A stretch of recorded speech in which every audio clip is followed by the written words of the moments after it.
Welcome to Retro Upgrade. It's been a while. This time we'll be trying to fix a TV for one of my neighbors. He said to me, I haven't looked at it yet, that the picture went black but he could still hear sounds. So I'm hooking it up right now to power and antenna. Sorry for the muted sounds because I forgot to press record on the microphone in OBS. All the sound disappeared. So what I'm doing now is using the flashlight to see if I can see anything on the screen that indicates that the actual panel is okay, and you can actually see a faint picture if you use a flashlight. Here's an example. You can see the text. This is quite handy to know because sometimes people throw away panels that it's just a backlight. Hopefully this is repairable. You should always use something soft to put the panel on the actual screen side because they actually break really easily. These old TV models, this is a 32-inch LG. It's probably like 10 years old or so. My neighbor still wanted it fixed, so I decided to help him out. It's not that hard to fix these. It takes a lot of time and a lot of space. I'm using my trusty toolkit from AliExpress. There are a lot of crosshead screws around. That's all that's keeping the actual back panel on. It's a metal one in this case. It can be plastic as well. The reason I'm doing this video, normally these are quite normal on YouTube, but usually you just change out the entire strips of LEDs. There are 3 strips in this case, but I had a strange issue with customs here in Canarias. They stopped my packages 4 times for the LED strips for this TV and sent them back and gave me my money back, so I wasn't tricked out of money, but still you can see all the placements of screws. I'm pointing them out right now. So I decided to use old strips I have from a similar size TV, actually a LG as well. I had them over because I changed out the strips for someone else, and the owner actually agreed to me fixing it from scratch. That means actually just desoldering the LEDs that are broken and soldering new ones on, or used ones in this case, from a panel. It's really hard to find the correct LEDs sometimes. Usually similar sized TVs have similar size and powered LEDs. There is no guarantees here because they can burn out in a day, in a week, you never know. This TV doesn't have an internal power supply like bigger TVs has. The power break is on the outside, so that's good. That makes this a lot less dangerous. I'm disconnecting the speakers right now. They usually are clipped on to the backside. Here you can see the screws on the sides. This keeps the actual front bezel on and not the panel actually.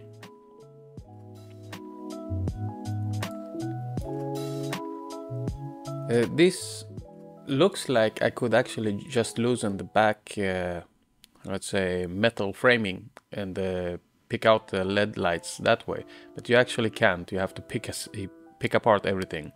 I'm removing the ribbon cable that goes to the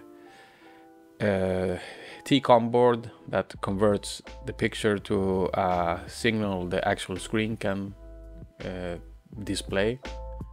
The T-COM board is on the bottom part. I'm going to show it in a little while. That's the connector I just loosened is the backlight connector. You can measure across it to see if it's not shorted completely, or measure the voltage at the connector. Be careful, it could be hundreds of volts and could actually be quite dangerous. These LEDs are put in series and the voltage just goes up and up and up. So if it's let's say 30 LEDs, you need 100 plus volts to actually drive them, because every LED takes I think it's 1.5 to 3 volts depending on the actual LED they used. I'm looking here at the screws I need to remove, and the T-con board, how I loosen it. So I'm just studying the situation. All TVs are different. The connectors on the right side of me are the actual backlights. I don't disconnect them now because they have some kind of clip tabs you have to push from the other side to loosen them, so I do that later. On the bottom there, where you see where the ribbon goes in, that's the T-con board, and usually it's held in with screws or clipped in. In this case it's small clips. These are the clips for the front bezel. You can remove them without removing the screws first. The screws hold actually in the middle bezel. Hard to explain, you'll see it in a moment. And there are a lot of clips. This is probably the most tedious thing, because you unclip one side and the other one just hooks back in, and it gets annoying really fast. But still doable. The main issue with bigger TVs is that they take up so much space when you're trying to fix them. That's why actually Richard from Learn Electronics Repair doesn't fix TVs, because it takes up half his workshop just to work on one TV. I have another project with another TV I was gifted by a friend. The actual screen connectors were damaged with cola, I think. It was a brown substance, very sticky. And the T-con board burnt out, and the actual connectors too, the chip on ribbons. The actual ribbons looked fine, so I bought new ones, but I'm still missing the T-con board, so that's a future video. So these are the ribbons I mean, the small, very thin cables that you can see through. And there are two hidden screws in this case behind the T-con board, and some clips. So I have to loosen them first so I can remove the front bezel completely. In this case I had to disassemble the entire TV. Sorry for the long format video. I didn't have time to actually make a decent video in a while, because I'm working a lot, and I was on vacation in Tenerife for not too long ago. So the bezel is gone. In this case I'm going to try to release the TV screen, the TV screen, because it's actually loose. It's held in by two let's say tape pieces. It's built like a sandwich, so normally it's screen, some kind of filters, or let's say rectifiers for the light, and then diffusers, and everything has to go in a specific order. But the screen is usually the outmost part, so that's the important part really.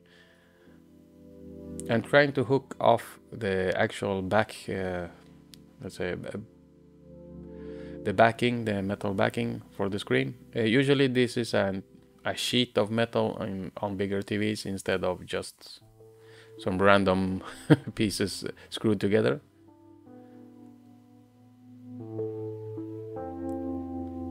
So it's just go through, hook.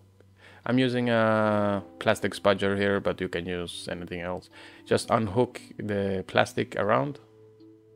I removed the tape that holds in the screen right now from that side, and it had one on the other side. Now I'm trying to just clip off everything, and I noticed the screen is actually already loose. So if I just lift off the back entirely, the screen is already loose and ready to be moved. This is the most nerve-wracking part of fixing TVs. The panel in this case is a little fatter than they usually are, In brand new TVs there are paper thin, so if you rest them against the wall they can actually break. So you have to have a big space to put them in. And of course I have the kid running around, so I decided to put it against the wall so I can keep an eye on it while I work on it, so she doesn't break the panel. My friend, the owner of the TV, he doesn't mind if I break it in the process, so that's okay. I'm removing the actual control board to make it this easier. I don't want anything disturbing me while I'm doing the disassembly. And it's not hard, it's just 4 screws. It makes it a lot easier. One tip for most newcomers to repairing TVs: take a lot of pictures so you know where the screws go, and if there are different lengths of screws, in this case there are 4 different ones. If you don't have a good memory, write it down on the metal where you screwed it off, or the plastic, or put painter's tape and write on what type of screw it had, and that will fix that problem. You just have to work it slowly. If you rush here, you break the screen and it's over. The screen costs more than anything else, so it's not worth actually replacing normally. Unless you have a donor, then could be viable, I guess. So I'm trying to lift off very gently because I noticed the panel was loose, like I said before. So I removed the tape that was holding it to the middle, let's say, bezel. So this is the screen. The actual ribbons are attached directly to the T-con board in this case. So you have to be really gentle with this. So I lift it from the corner. I move my microscope so I don't screw up anything. And really gently. Actually, the T-con board shouldn't be flopping around. I should have taped it on, and I don't want it behind, so I want it in front so it doesn't break. I noticed this wasn't too level, so I'm going to lift it a little bit. Now it's against the wall, and I'm pretty sure it will be safe there as long as the kid doesn't get her hands on it. So this is the actual assembly, the backlight assembly, and the middle bezel was actually sandwiched by the screen. That's why I couldn't remove it. The screen rests in it. So, and now it's just a matter of unclipping all the clips again, because they clip back when I remove the screen. It's just being observant. If something doesn't actually get loose, there's probably a screw or some clip you're missing, or something else that's holding it in. So just have patience.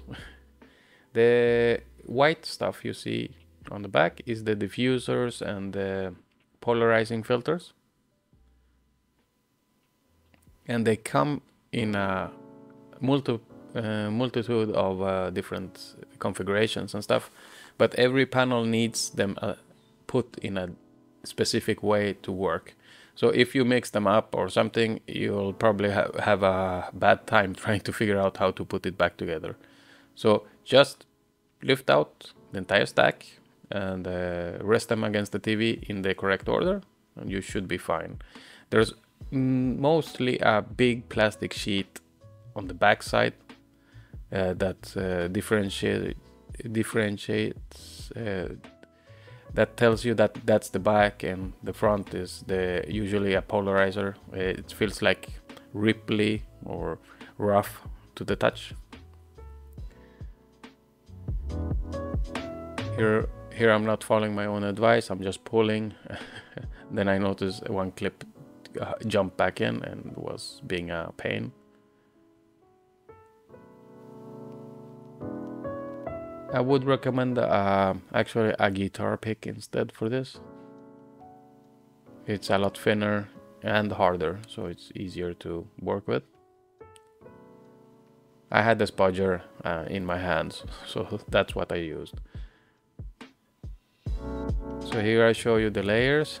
Sorry for the bad camera angle, I'm fixing it now.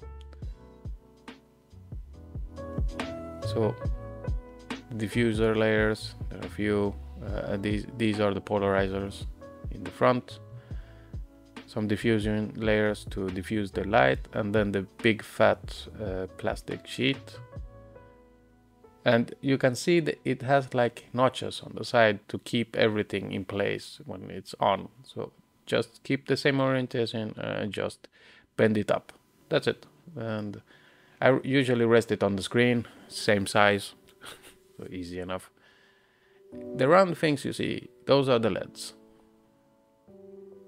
There are two things holding this white piece down, and it's these standoffs. So it keeps the layers of diffusion layers and stuff away from the backlights. So there's space for circulation of air to move, or at least heat to escape.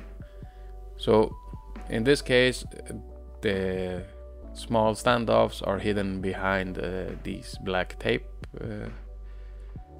the black tape there, one of them at least. They're not hard to get off. Usually they're the kind you squeeze together to push through the hole. So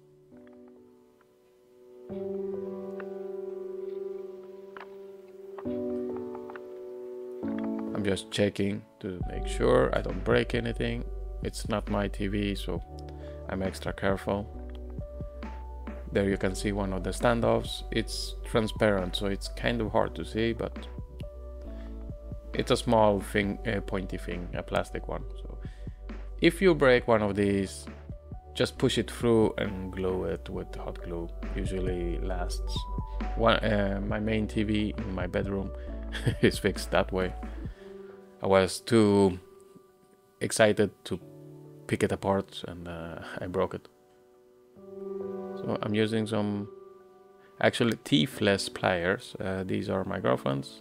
She uses it for jewelry making, but I use them from time to time to pick apart stuff, because without teeth you don't break stuff.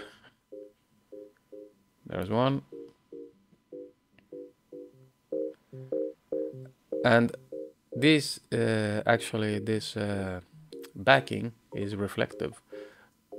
I don't want to bend it too much to make creases and stuff, because the reflection gets wrong. You will probably not see anything on the screen. It has a section that's taped with double-sided tape, so I'm checking here. I'm trying not to remove it because it keeps it in place, but at the end I actually just rip it off because it made a lot more sense, because I wanted to test all the LED lights and stuff, so it's better to disassemble completely. I have some double-sided good quality tape from 3M somewhere, so if I need to I can attach it that way. So these LED lights are held in by a few screws. That's actually pretty uncommon. Some of them are taped down with double-sided tape. Some come with clips. So this is quite good quality, I guess. The 3 screws I showed you right there. Be careful, don't strip them out. Just use downward force to do it.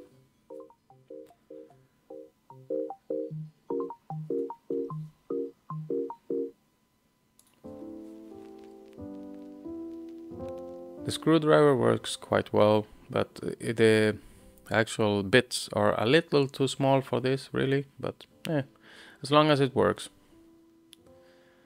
They haven't broken yet. I had a few sets of these and they can break really easily, so I'm really happy with the quality, because it was like 17 euros for the entire set. So it has some clips holding it in, so I just pulled it out from the clips so I can remove it from the actual metal part. And it has a connector with two small tabs that clip in from the backside. So it's, I don't know how to explain it. The DS has a few of these inside. So you push through the clips and it lets go. Easy enough. It has two small holes. You just push with, I used my tweezers here. So to test LED lights, you actually need a quite beefy power supply for these kinds of LEDs, as long as you don't remove the focusing lights, let's say. So I tried first with my bench power supply that's built into my soldering station. It didn't work. It didn't light up a single LED because I think the amperage is too high, or the voltage needed is too high. So I have this. I'm going to make a project box for this later. This is a mini power supply. It gives 30, I think it's 30 volts at 10 amps or something like that. It's enough for me, 80 watts maximum. So I'm pumping in current from my power supply. You can use a laptop, what's it called, the charger as well. It works great. It takes 5 volts to 30 volts or 36 volts. So here I have plus and minus from the actual, it is on, you can't just see it, the angle, it's really bad at some angles.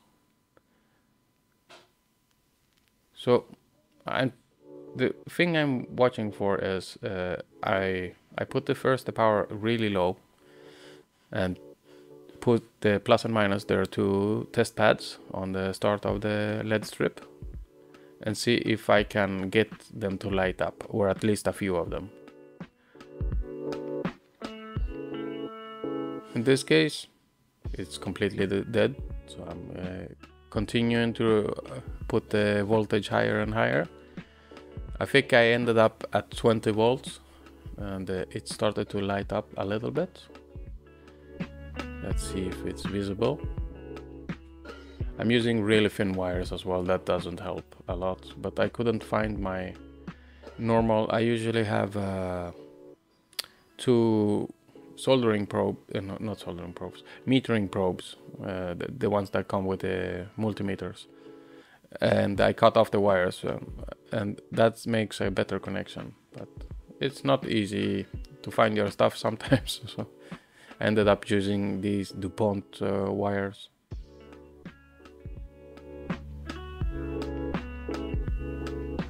Make sure the polarity is right. I screwed up here. I have red wire on ground or minus, and a green wire on plus. So as long as you remember what you have, it's fine. The colors don't matter really. So this is a little bit of trial and error. You could basically, if you know what voltage these strips should be, just put the voltage with this power supply and put constant currents on instead, so it maximum takes up amp. Here you can see it light up. So it's very faint, it lights up. In real life you see it a lot easier, but it's there. And I noticed the LEDs that didn't get brighter was these two. So those are broken. So I marked them to remember what to remove, so I don't have to test them all the time. So this one's done. I screwed off both of the other ones off camera. So here's the middle one.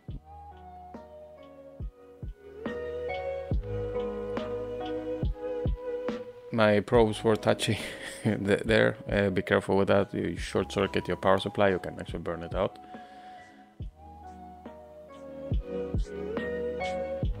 Well, these light up immediately and actually tripped the current on my bench power supply from the soldering station that's powering the actual mini power supply. So I'm reducing the voltage here quite a lot. I don't need it as bright.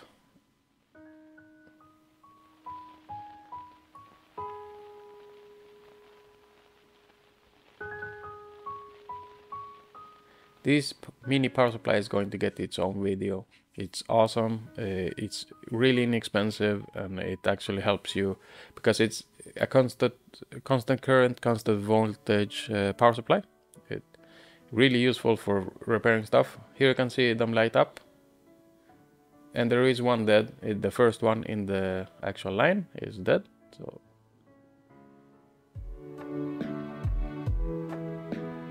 I'm trying out a few times just in case if it's a bad connection or stuff.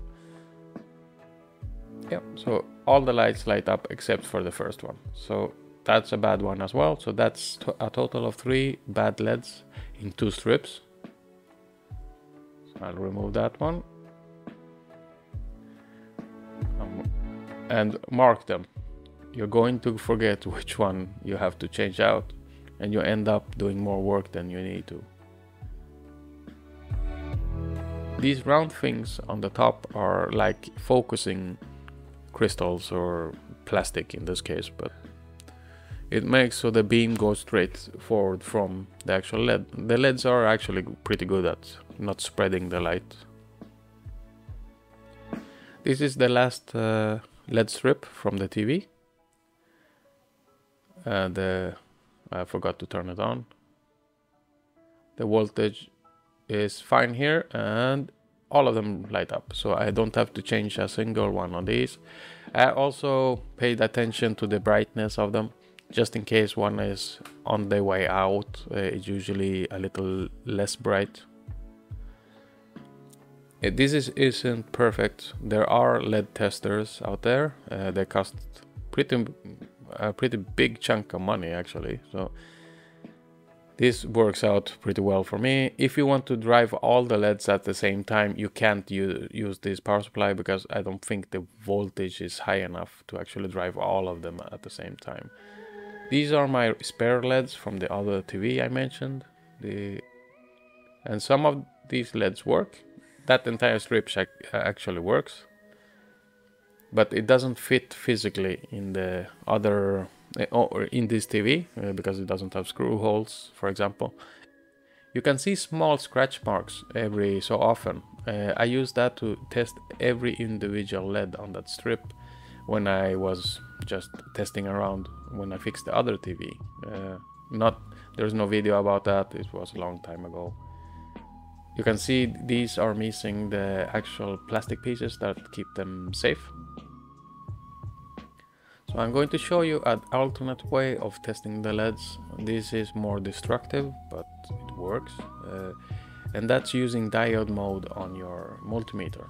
So if you put it on diode mode and put it across the LED, plus and minus and top and bottom, and you have the orientation correctly, because it's a diode, it won't light up if plus and minus are inverted. So and, they light up faintly, so you can actually see if they work or not before you desolder them. So that's what I ended up doing. I tested the entire LED first just to mark off which one light up. Here you can see it lights up quite well, and there are a few that don't work. It's not that easy knowing beforehand because they don't burn out and like let's say a fluorescent light or something. They just die silently and don't explode or anything, so they don't leave any marks. All of these are fine. So here is a example of what I said with diode mode. You see it lights up. So the LEDs that I can access with my multimeter probes, I can actually test directly. I still haven't noticed I'm off camera, still getting used to recording with the overhead camera. Sorry for the quiet. I'll put some music on in the background just so it doesn't get too annoying. I'm marking off all of the LEDs that are okay and I can salvage. On the right side you see a big burn mark. That's where I tried to fix it with a LED roll, the ones that you can buy at the dollar store for a few bucks. But it didn't work out. They just burnt out instantly, because these LEDs are, I think, 1 watt or 2 watt LEDs, and the ones on the LED strips from the dollar store are like 200 milliwatts. So yeah, there's a big difference, and they heat up really fast and burn out directly. So the other way I told you you could test the LEDs is by actually just putting it in diode mode and removing these small glass caps or plastic caps. Some TVs actually have glass. I think it was a Thomson I fixed a long time ago, and it has glass focusing covers on the LEDs. I don't know if that's the case anymore. I've only seen plastic since then.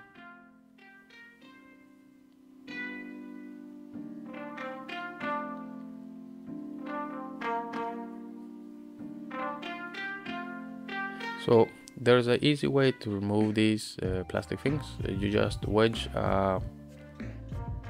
let's say, what are they called? Tweezers underneath. Just push a little bit. They just pop off. To put them back, you need some glue, though, because they're glued with some kind of black plastic tar thingy that keeps them in. Just marking the LEDs that work. And I think I demonstrate. Okay, so I tested all of these with the actual power supply, so I know they work.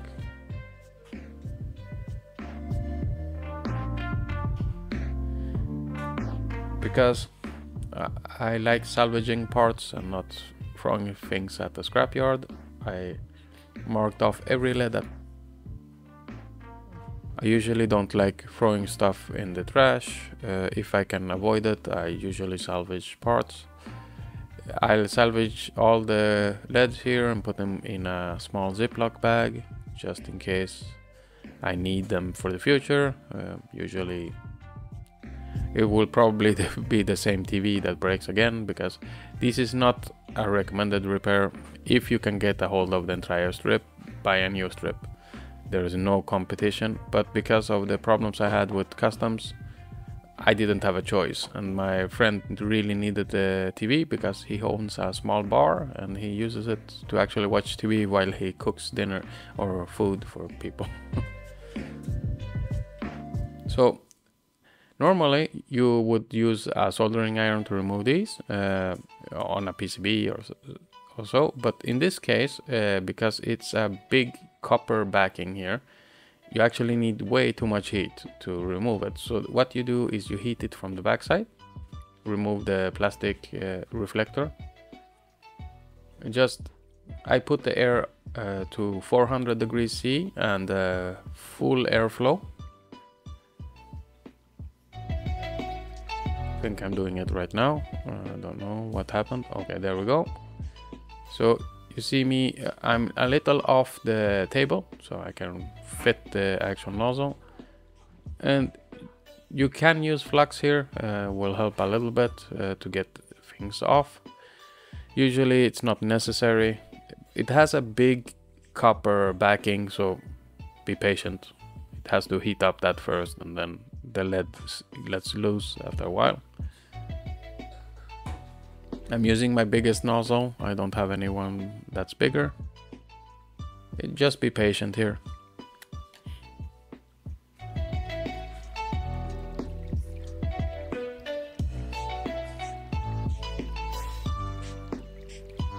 As you can see, it went off without a hitch. These LEDs have one small side and one big side, so you can differentiate which one is the positive and the negative side.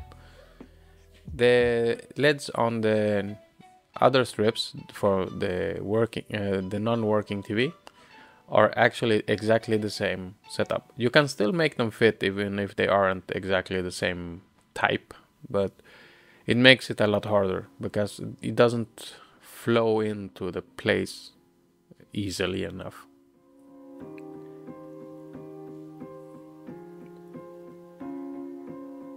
So as you can see, I'm starting to stack them up in their small holders here. Here you get a little proof of concept how to remove these. They're really easy.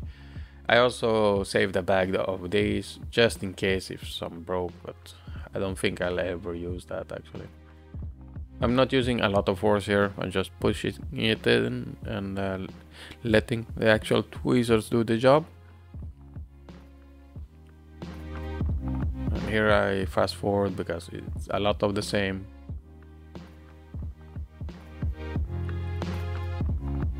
With this I can probably fix 4 or 5 TVs more, I guess. So and some 40-inch use the same LEDs, even the same power, so they're quite useful. I'm demonstrating again how to do it. It's not hard really. These are the actual LEDs I'm going to repair, or the LED strips. I'm just making sure now that I took off the cap that the LED is actually dead and it's not a problem with the internal connections on the LED strip. I have it in diode mode and trying to make it light up with the diode, touching both sides of the LED, and no, dead as a dodo. So helping hands are really helpful in this case, because you can keep it up from the table and you can actually put in the hot air gun underneath quite easily. Just angle it up a little bit, just like I did. You don't want to angle it up too much because you want to put in the replacement LED as soon as you remove this one. I didn't put some flux on this time, but usually before I put the LED on, I want to put on some flux and then put the new LED on so it flows in nicely. I wanted to try without because I've seen it done before, but it actually went a lot smoother with, with the flux later on. You can see the small pads there. I have the new LED. I cut off a piece when I was looking for the LED. If you're confused, you think it's the same one. So you nudge the LED until you see it bounce back. Exactly like you do with other components. I cut off a piece, I let it cool down a little bit. This is alcohol in the green bottle, and my favorite toothbrush to fix it. Now I'm just testing the LED, and it lights up with diode mode, so perfect. This strip should work, and it doesn't flow power through the other way. You can actually see, I think it was 2.5 volts forward voltage on these, if I don't remember. So you can actually check it against other LEDs on the strip to see if it's about the same, so you don't put on lower power LEDs on the same strip. In this case it was the same, so I don't need to worry too much. The mini power supply, I'm going to check the tire strip this time, and all of the lights light up.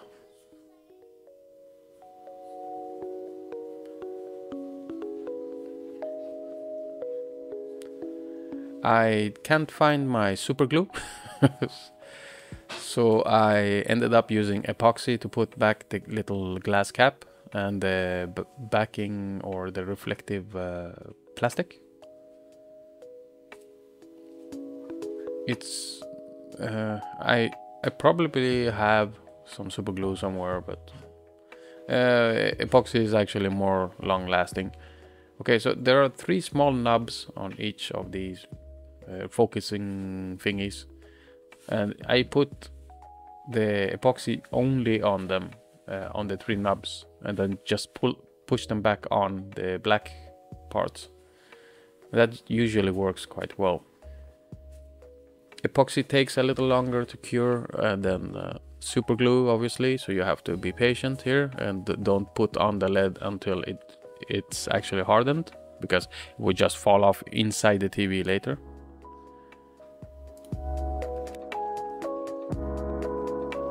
Make sure you mix the epoxy really well, so the activator is really mixed in.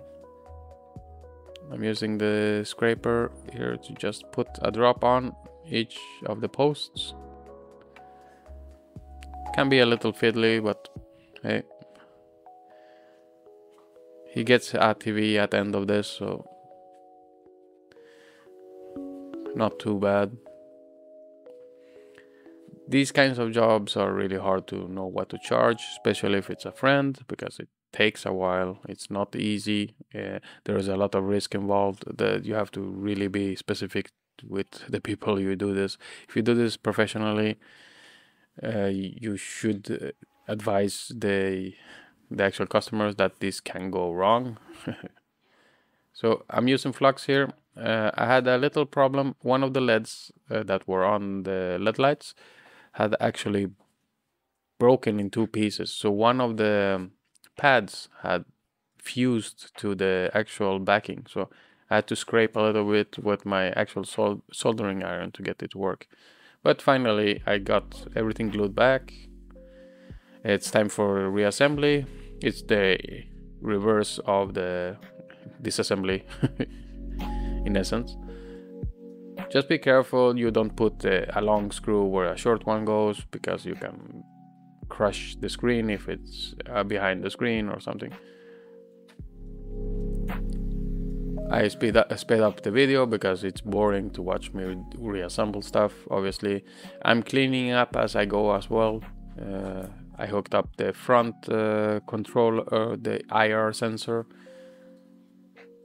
Screwing everything together. I found a surprise in one of the HDMI ports. There was actually a port or a HDMI cable broken inside, or the actual tip of it. So I'm just going to try it out. I put in the antenna and then hook up the power, and it lights up perfectly. So it worked. The sound works, obviously, because I lost it in the recording. So I'm happy with the repair, and so was my friend. So thank you for watching. Hopefully this was enjoyable for some of you. I know this is not a normal thing I do, but if you like this kind of content, give me a subscribe and like if you can. It helps a lot. Have a good one. Bye.